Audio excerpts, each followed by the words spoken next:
అహరహము హరహర నామమ్ము బల్క సహవాసము చేయ వేరే దేవుండి లేక మహదహంకారము నీదు రూపంబుగా నిల్చే బృహదీశ్వర నీదు మహిమెట్లు తెలిసేదయ్యా.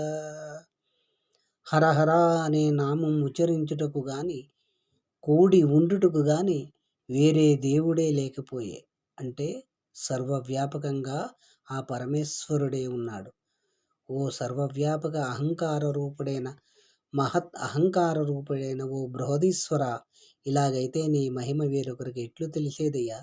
ఇక్కడ తెలుసుకునేవాడు తెలుసుకునేది తెలియబడేవాడు అంతా మహదేవుడే అని బృహత్ ఈశ్వరుడే అనే భావం.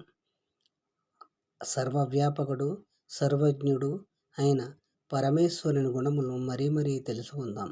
ఓం నమ శివాయ. ఓం నమ శివాయ.